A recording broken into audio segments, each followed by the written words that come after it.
की पंचमी, कौन सी तिथि? पंचमी, चाहे वो शुक्ल पक्ष की हो चाहे वो कृष्ण पक्ष की। श्रावण महीने की पंचमी के दिन शंकर भगवान पर जिस जिस परिवार के व्यक्ति का कांवड़ जल हमने बताया है आपको, जरूरी नहीं है कि डंडा बांधकर 2 कावड़ के जल के लोटे लेकर जाओ, आप अपने हाथ में भी 2 पात्र लेकर जा सकते हैं। पंचमी तिथि के दिन हाथ में 2 लोटे जल के, 2 कलश जल के जब हम शंकर भगवान को चढ़ाते हैं तो ऊपर जो कमंडल होता है शिव जी के ऊपर जलधारी होती है, जिसमें जया, विषहरा, शामली बारी, दौतली और देव, शंकर भगवान की 5 बेटियां जिसमें विराजमान होती हैं। जब हम जल समर्पित करते हैं, हमारे पीढ़ी में, परिवार में अगर कोई अधोगति में मर गया होता है, कुंवारी अवस्था में चले गया होता है, गर्भ में मर गया होता है, गर्भ के बाहर निकलकर भी अगर कुंवारी अवस्था में चले गया होता है, तो श्रावण महीने की दोनों पंचमी पर परिवार का अगर कोई एक व्यक्ति भी जल चढ़ा देता है शंकर भगवान पर, तो सर्प की योनि में नहीं पड़ता, जीव मुक्त हो जाता, प्रेत योनि में सर्प की योनि से मुक्त हो जाता।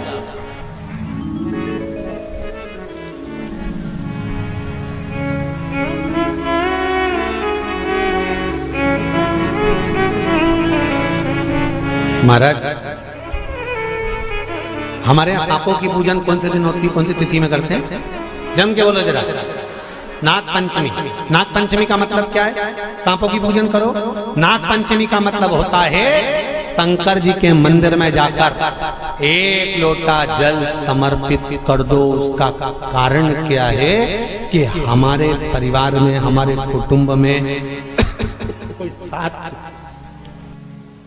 कुटुंब में, परिवार में कोई 7 पीढ़ी के अंतर्गत भी अगर कोई जीव तड़प रहा होता है, पड़ा हुआ होता है, उसकी मुक्ति नहीं होती है, तो पंचमी का चढ़ा हुआ जल उस जीव को प्राप्त हो जाता है और वो जीव तर जाता है, उसका फिर जन्म नहीं होता, वो तर,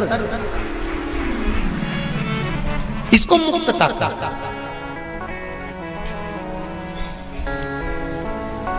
इसको मोक्ष का।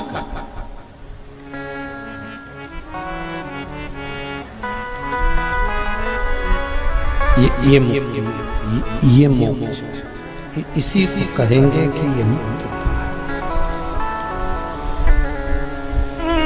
महाराज,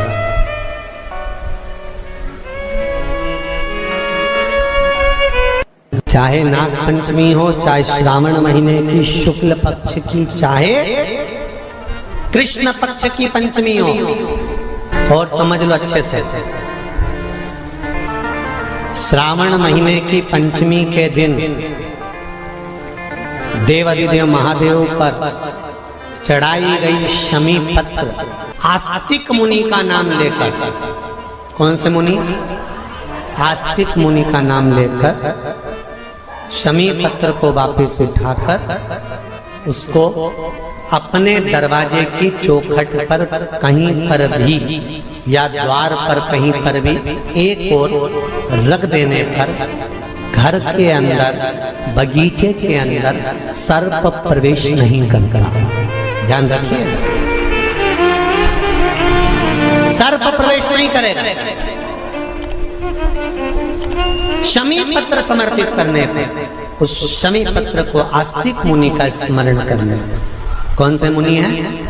आस्तिक मुनि का स्मरण करने पर भीतर घर के अंदर बगीचे में सर्प भी प्रवेश नहीं। उस शमी पत्र में जया, विषहरा, शामली बारी, दौतली और देव, ये 5 कन्याओं का भाव प्रकट हो जाता है और वो कन्याएं हमारे घर के द्वार की रक्षा करती हैं। तुम्हारे घर की बहन बेटी क्या करती है?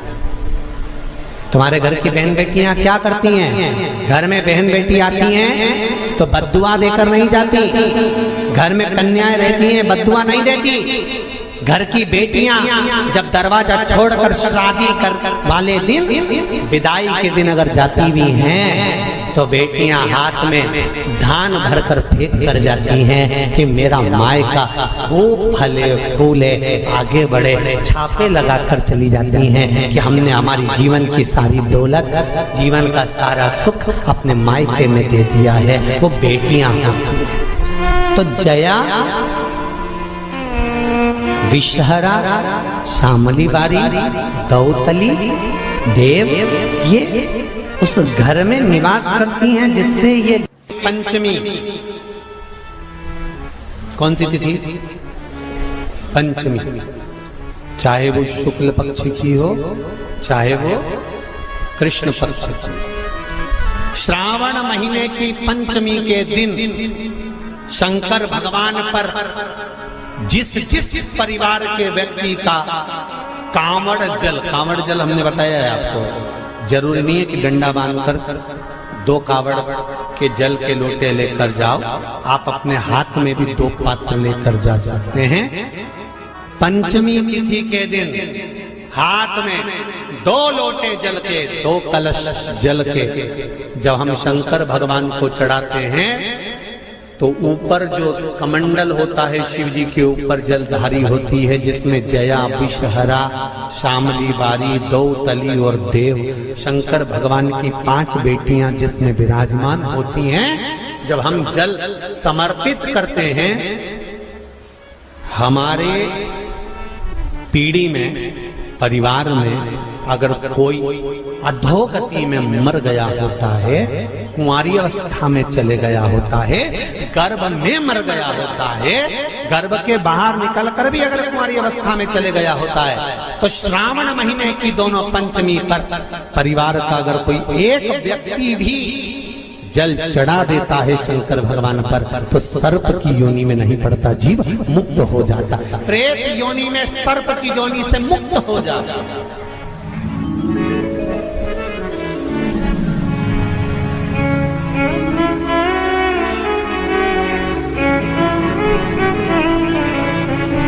महाराज, हमारे यहाँ सांपों की पूजन कौन से दिन होती है, कौन सी तिथि में करते हैं? जम के बोलो जरा। नाग पंचमी। नाग पंचमी का मतलब क्या है? सांपों की पूजन करो। नाग पंचमी का मतलब होता है शंकर जी के मंदिर में जाकर 1 लोटा जल समर्पित कर दो। उसका कारण क्या है कि हमारे परिवार में, हमारे कुटुंब में कोई 7 कुटुंब में, परिवार में कोई 7 पीढ़ी के अंतर्गत भी अगर कोई जीव तड़प रहा होता है, पड़ा हुआ होता है, उसकी मुक्ति नहीं होती है, तो पंचमी का चढ़ा हुआ जल उस जीव को प्राप्त हो जाता है और वो जीव तर जाता है, उसका फिर जन्म नहीं होता। वो तर, इसको मुक्तता कहता है, इसको मोक्ष कहता है।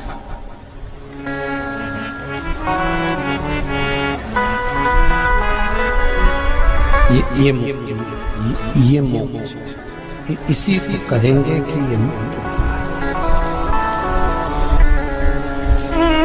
महाराज,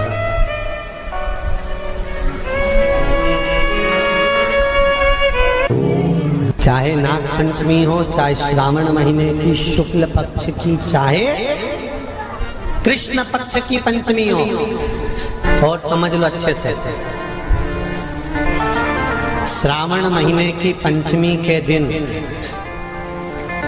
देवाधिदेव महादेव पर चढ़ाई गई शमी पत्र आस्तिक मुनि का नाम लेकर, कौन से मुनि?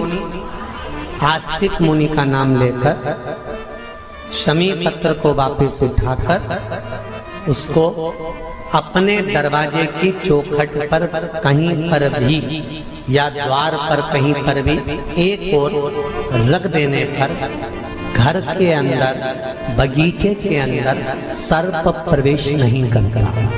ध्यान रखिए, सर्प प्रवेश नहीं नहीं करेगा। शमी पत्र समर्पित करने पर, उस शमी पत्र को आस्तिक मुनि का स्मरण करने, कौन से मुनि है? आस्तिक मुनि का स्मरण करने पर भीतर घर के अंदर बगीचे में सर्प भी प्रवेश नहीं। उस शमी पत्र में जया, विषहरा, शामलीवारी, दौतली और देव, ये पांचों कन्याओं का भाव प्रकट हो जाता है और वो कन्याएं हमारे घर के द्वार की रक्षा करती हैं। तुम्हारे घर की बहन बेटी क्या करती है? तुम्हारे घर की बहन बेटियां क्या करती हैं? घर में बहन बेटी आती हैं तो बद्दुआ देकर नहीं जाती। घर में कन्याएं रहती हैं, बद्दुआ नहीं देती। घर की बेटियां जब दरवाजा छोड़कर शादी कर वाले दिन, विदाई के दिन अगर जाती भी हैं तो बेटियां हाथ में धान भरकर फेंक कर जाती हैं कि मेरा मायका खूब फले फूले आगे बढ़े। छापे लगाकर चली जाती हैं कि हमने हमारी जीवन की सारी दौलत, जीवन का सारा सुख अपने मायके में दे दिया है। वो बेटियां हैं। तो जया, विषहरा, शामलीवारी, दौतली, देव, ये उस घर में निवास करती हैं जिससे भगवान की जिंदगी किसने संवारी? ये नागलक्ष्मी है। वासुकी नाग बड़े, शेषनाग छोटे, और शेषनाग की जिंदगी अगर कोई संवारने वाली है तो ये नागलक्ष्मी, ये नागलक्ष्मी जीवन संवार। नागलक्ष्मी शिव जी की आराधना में लगी, शंकर के अनुमोदन में, शिव की भक्ति में दिन रात डूबी रहती, दिन रात।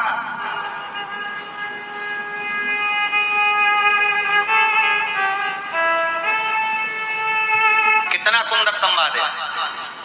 पान की बेल में, पान, पान जानते हो? तांबुल, जो खाने वाला पान होता है। पान की बेल में चारों तरफ से बेल लगाकर नागलक्ष्मी उसमें भेंट कर शिव की आराधना करती थी। इसलिए आज भी शास्त्र के हिसाब से देखा जाए तो सबसे ज्यादा सांप, सबसे ज्यादा सर्प, सबसे ज्यादा नाग नागिन, सबसे ज्यादा सर्प अगर कहीं रहते हैं तो जहां पान की खेती होती है, जहां पर तांबुल उत्पन्न होता है, जहां पान की बेल होती है, सबसे ज्यादा सांप वहीं पर पाए जाते हैं। सबसे ज्यादा सांप वहीं पर जाते हैं। और जो पान उतारने वाले रहते हैं, पान तोड़ने वाले रहते हैं, पान बेचने वाले रहते हैं, जिनको हमारे यहाँ सहज भाषा में चौरसिया कहते हैं, इनका एक विधान रहता है कि सांप पान के उस बेल में चारों तरफ रमे रहते हैं। पान की बेल में सांप के बच्चे चारों तरफ भ्रमण करते रहते हैं। और चौरसिया पान उतारने वाला, बेल में से पान तोड़ने वाला, सांप के बच्चों को उठाकर, सांप को उठाकर उधर रख देता है और पत्ते तोड़ लेता है, पत्ते तोड़ लेता है। उसको सर्प नहीं डसते। क्यों? क्योंकि यहाँ पर वर है इन चौरसियाओं को। कई चौरसिया लोग सोचे होंगे कि हम नाग की पूजन करते हैं, हम सर्प की पूजन करते हैं, नाग पंचमी पे हम सर्प का स्मरण करते हैं, हमारे कुल देवता के रूप में हम सर्प पूजते हैं। पर कभी चौरसिया ने विचार करा कि आखिर तुम्हें कौन सा वर प्राप्त हुआ कि तुम्हें सर्प नहीं डसेगा? तुम्हें कौन सा वर प्राप्त हुआ कि सांप तुम्हें नहीं काटेगा? पान उतारते समय, पान तोड़ते समय, पान को ले जाते समय सर्प तुम्हें डस नहीं करेगा। क्योंकि जिस समय पर नागलक्ष्मी भगवान शिव की आराधना करती है पान की बेल के पास में, उस समय पर एक सहज भाव में, एक ग्रामीण, एक सहजता उस नागिन को आते हुए देखता था, नागलक्ष्मी को आते हुए देखता था। जो नागिन कभी तो सुंदर स्त्री का रूप, लक्ष्मी जैसा रूप बना लेती है, और कभी नाग का रूप बना लेती है। बड़ा विचित्र उसको लगता था। और वो एकांत में बैठा, इसने आकर देखा कि नागलक्ष्मी सेवा में लीन रहती, किसी जीव को वहां आने नहीं देता। शास्त्र तो यहां तक कहता है कि जब नागलक्ष्मी पूजन करती थी तो कहा, पूछा गया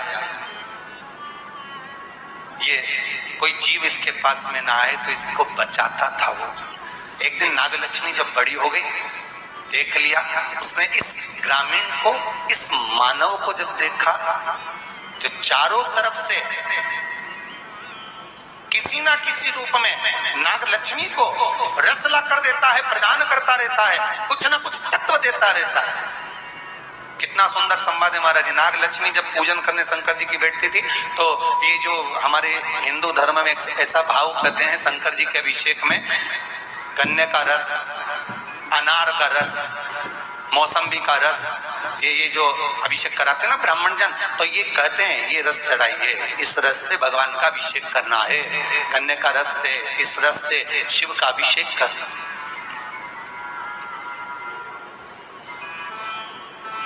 वो ला कर देता है, रख देता है। रोज नागलक्ष्मी को रोज आश्चर्य होता है कि आखिर ऐसा कौन है जो लाकर रोज रख देता है, कौन है ऐसा?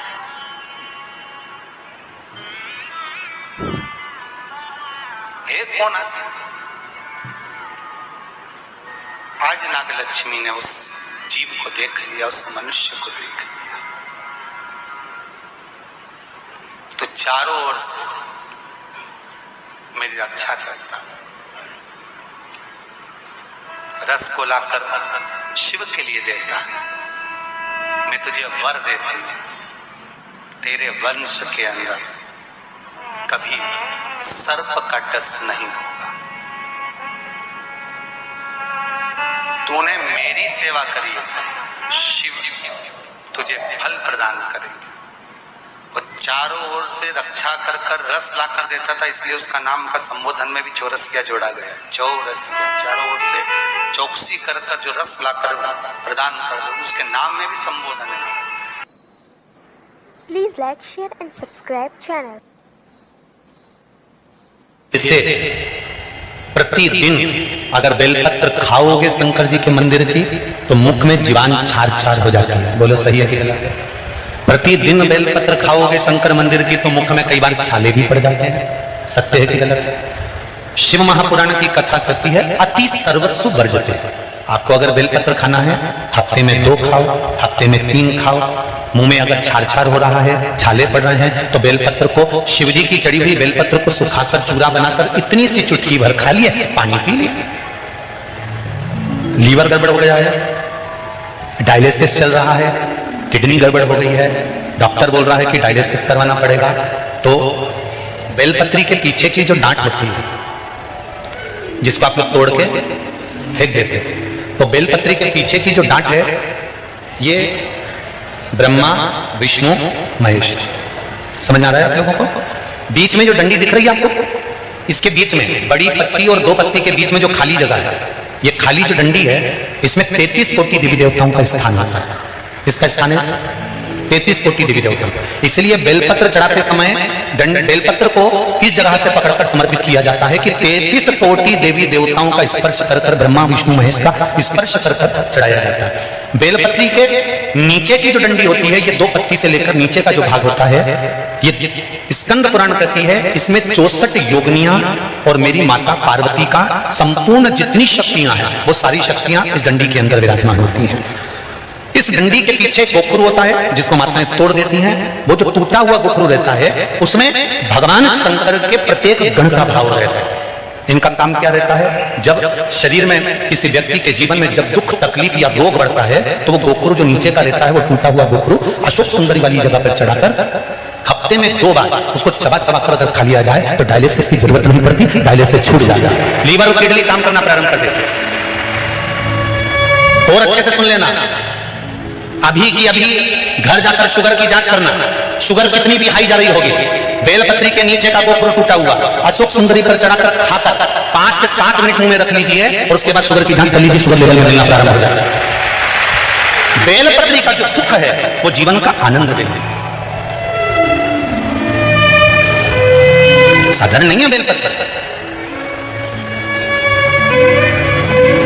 देवराज ब्राह्मण की माता के पुण्य, देवराज नाम के ब्राह्मण की माता का 1 लोटा जल चढ़ाया हुआ कहां काम आया? जब देवराज के शरीर में ताप पड़ा, देवराज बीमार पड़ गया, शंकर जी के मंदिर में चोरी का सामान लेकर बैठ गया। चोरी के सामान को लेकर शिव मंदिर में देवराज बैठ तो गया, चोरी के सामान को लेकर देवराज बैठ गया।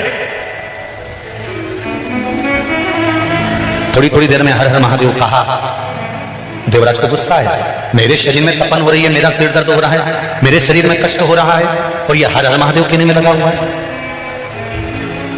हम कई बार कहते हैं, जितने लोग आस्था चैनल पर कथा सुन रहे हैं, जितने लोग फेसबुक यूट्यूब पर कथा सुन रहे हैं, उनसे निवेदन है अपनी टीवी का वॉल्यूम तेज कर सुना करो। कहा गुरुजी उससे क्या होगा? हम कहते हैं घर का व्यक्ति अगर कथा नहीं भी सुन रहा है, उसकी श्रवण शक्ति में शिव महापुराण का एक शब्द भी चला गया ना, तो उसकी जिंदगी में कभी ना कभी तो काम आ ही जाएगा, कभी ना कभी काम आ जाएगा।